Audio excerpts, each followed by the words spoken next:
Hello, I'm Kevin Hunter, and thanks for joining me on this episode of Street Wyze as we visit about concerns around the Longview drinking water. This past Tuesday, myself and several other concerned citizens in the city of Longview got together to talk about what we can do around the concerns with Longview's drinking water. You see, there have been a lot of things that have been brought to the attention of the city council over the years, but it has largely fallen on deaf ears. So the question became, what can we do to create some new interest and new energy around this subject and help inform people as to what is really going on? Well, that push brought some very interesting resources to us from people who have been ignored far too long, and we're very happy to see somebody finally putting some energy behind this.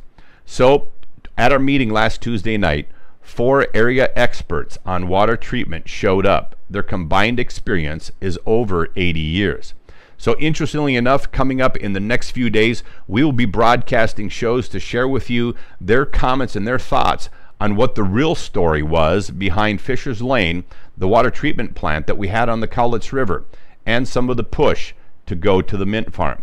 So before we get into that, I want to share with you some very startling details that have come out of the over 600 pages of documentation that you see in front of me.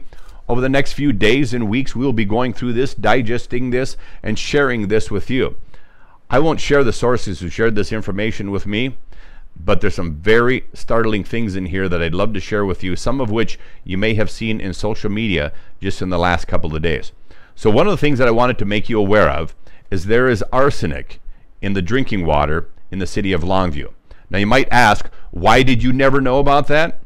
Well, the EPA sets standards for what they consider to be safe levels of arsenic in the water, and they suggest that it be below 10 parts per billion, and if through treatment and filtration they can get below 5 parts per billion, well then they don't even have to tell you that it exists in the water.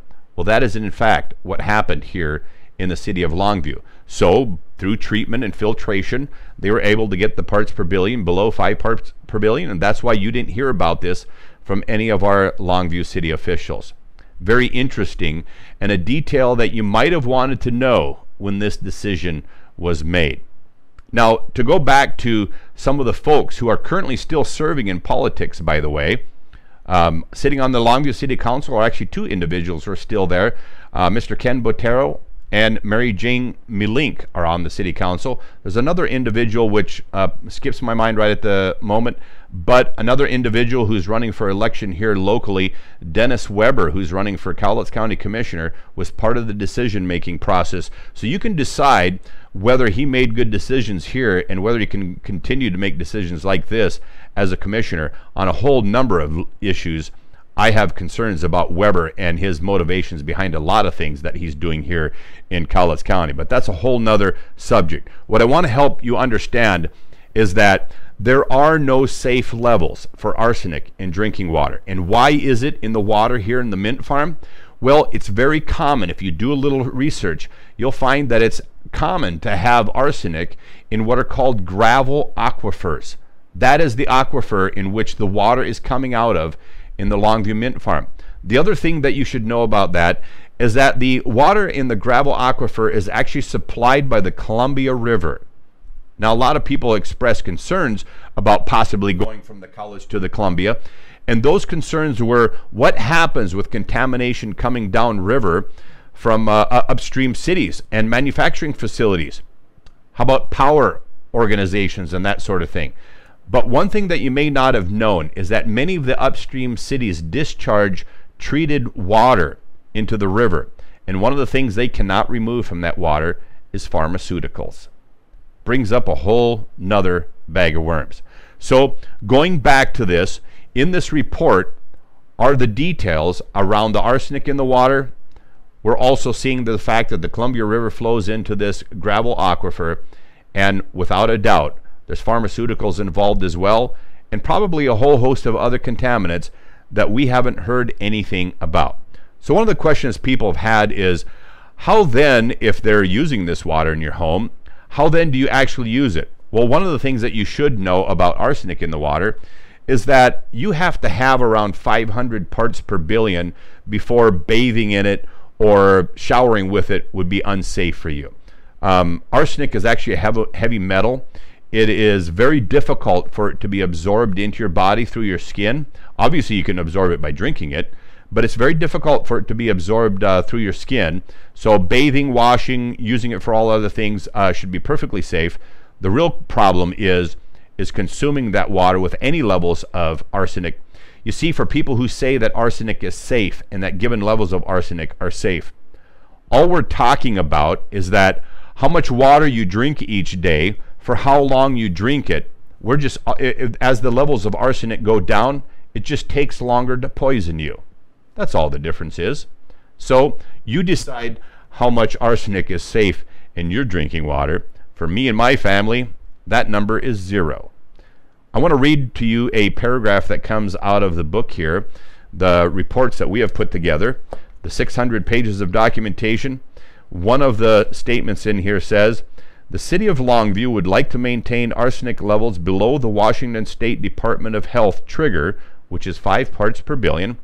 Over that, they have to report and tell people about it, which requires mandatory additional language concerning the level of arsenic in the finished water to be included in the city's consumer confidence report.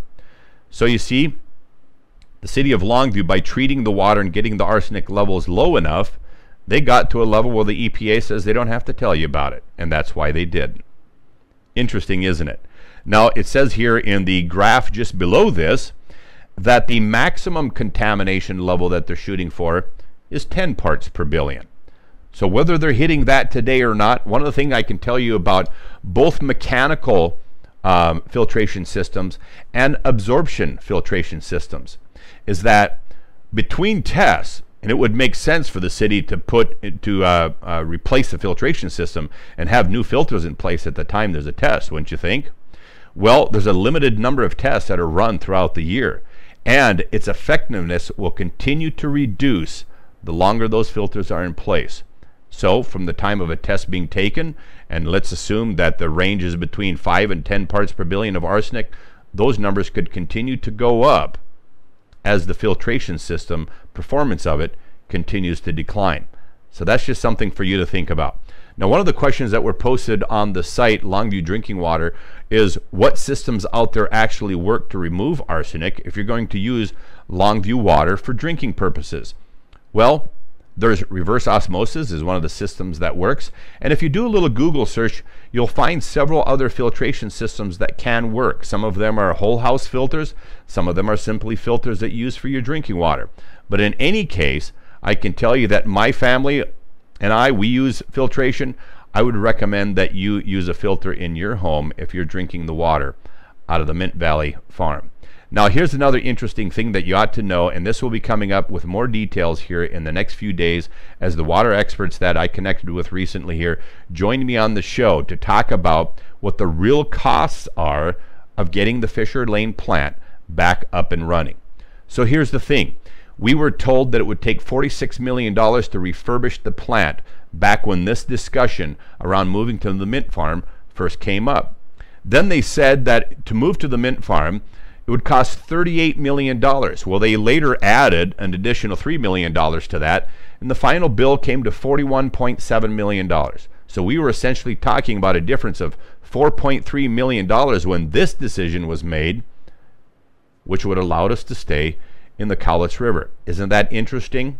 So it begs the question, why was there such a big push to move away from the Cowlitz River and move to the Mint Farm?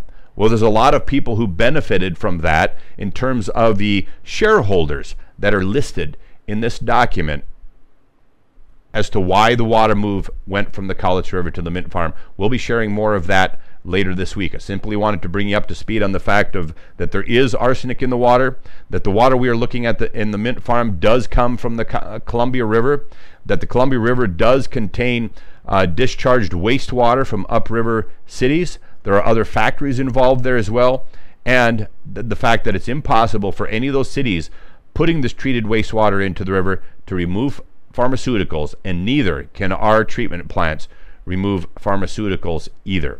So that's a thing that you should be aware of here as it pertains to Longview Drinking Water. Watch for upcoming broadcasts as we share more details and get our local water experts on board here to share with us what the real costs were of staying at the Fisher's plant to begin with. The other thing that you should know is that we have been told repeatedly by local officials that it would take years to get the permits to go back into the Cowlitz River. Well, we just learned here this past week from Jeff Cameron with the City of Longview that we still hold the permits to go back to the Fisher's plant. There are a couple of complications and a little bit of red tape to get around to making that happen, but we do still have the permits. That has been 100% confirmed.